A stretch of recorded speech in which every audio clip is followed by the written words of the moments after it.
Hello, I'm Molly Hughes in the Denver Post newsroom. We are coming to you with a special report about Bode Miller. High hopes for Bode Miller as we learned this week he would be competing in the Alpine Ski World Championships. And today, his first race during the Super G, he was in first place and took a tumble down the hill, injuring his leg in what looks like a severe gash. We want to go right now to Denver Post reporter John Meyer, who is our Olympics writer. And John, I understand you were there and you witnessed it. Can you tell us what you saw? Yes, Bode was putting together an awesome run. He was taking a lot of risks, which first of all is his typical style. That's what he's always been known for. And secondly, when you're at the World Championships or the Olympics, that races feel like nothing matters but the medals. So, if you're in a World Cup race, you finish 5th or 8th, you still get valuable World Cup points for season titles. But the races feel like you either win a medal here or you lose. And so he was taking big risks. He hit a couple gate panels before the gate that took him down, which was indicative of how he was trying to take the fastest line possible. And on the third or fourth time he did that, he caught his arm inside the gate panel. It spun him around. He landed on his back shoulder, tumbled several times, and it appeared, and his coach agreed with this, it was almost certain that the gash that he had on the back of his calf was caused by one of his skis, where he either landed on it or rolled over it. You have to remember that the edges that they have on their skis are a lot sharper than what you or I might have on our skis. If we're going to be skiing Beaver Creek, you can cut your hand just touching them. And so he got a pretty deep gash in the back of his leg, right calf. U.S. ski team so far has not given us any information about the severity of it, but we could see from pictures that it was very deep. And I always say you never count Bode Miller out of anything, but we have to consider the strong possibility that he won't be able to compete in the downhill on Saturday or the combined on Sunday. If that's true, we may have seen the end of his career because he has had these back problems all year. That's the reason he hasn't competed all season until today. And he has expressed reservations in the past this year about coming back for next year because, those back problems were still going to be something that we would have to deal with. And he has said that the only reason I would come back next year would be if I could win World Cup races, and if I can't, then there's no point in it. He would be 38 years old next year, and so it's very possible that that was the end of Bode's career. I talked to Peekaboo Street, the great Super G and downhill racer, won a medal in the '94 Olympics, won the Super G in the 1998 Olympics, and one of the things she said is, I asked her if she thought this was the end of Bode's career, given the severity of the injury and at least the potential that he can't race this weekend, and she said, I don't like to throw predictions out there, but I have hurt in my heart that we may have seen the last of Bode today. And as she said that, she broke down in tears. And I don't mean just tears welling in her eyes, but she actually started crying. So that's what we witnessed today here at Beaver Creek.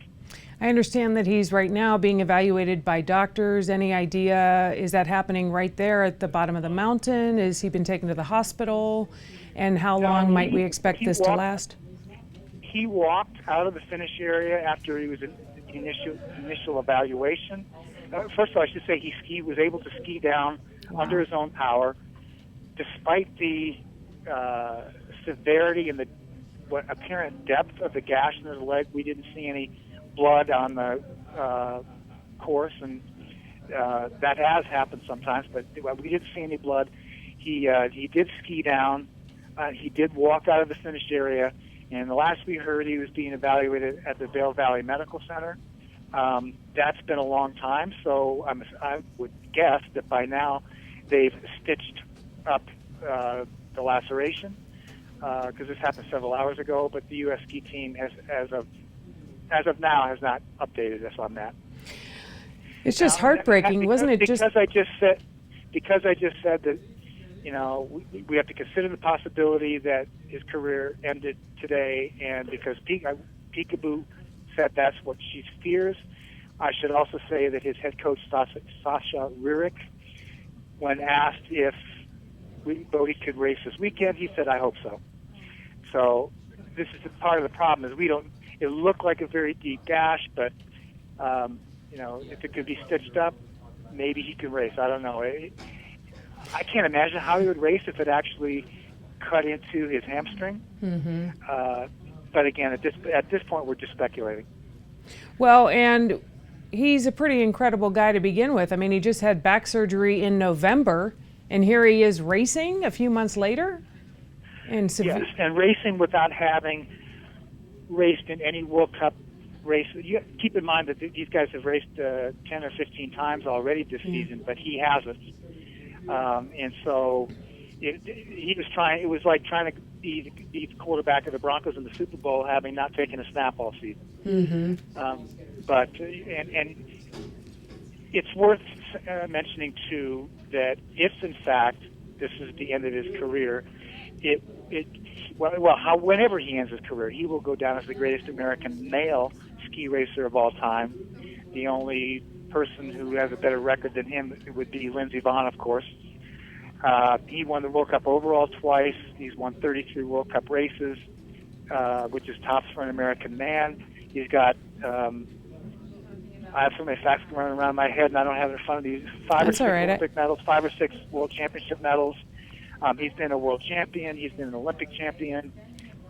He's done it his way as a kind of a rebellious guy from the backwoods of New Hampshire. Mm-hmm. But I can also tell you in the last year and a half or so, year and a half or 2 years, he's been kind of a different Bode. He's married. He used to be very sarcastic and petulant and frankly difficult to deal with. He's been a joy to deal with the past 2 seasons. He's mellowed in a way. He's more considerate with people, and we should say too that he might have won this race today if he had finished that run. He might have. Peekaboo said she thought he would be in the medals if he had finished based on how fast he was. Mm-hmm. He was in the lead at the time. It's important to say that there were a good half dozen or more racers up on the hill who hadn't raced yet when he was in the lead. Mm-hmm. And I've been chasing down this story and haven't had a chance to analyze the splits. So I can't tell you for sure that he would have beaten the people that were on the podium. I haven't compared his splits to theirs yet. Right. But at the time that he was in the lead at the race until the crash. All right, John Meyer, thank you so much for joining us over the phone. I know you witnessed this accident with Bode Miller. I appreciate you weighing in and telling us what you saw today, bringing us up to date on your exclusive interview with Peekaboo Street. And I know that our viewers and readers can continue to get updates from you online over the next week, right? It'll still be going for about a week? Actually, the World Championships go for another week and a half. Okay. They will end a week from Sunday. So there you have it, our special report about Bode Miller, who went down today as he was in the lead in the Super G. Some people saying this may be the last we will have seen of Bode Miller.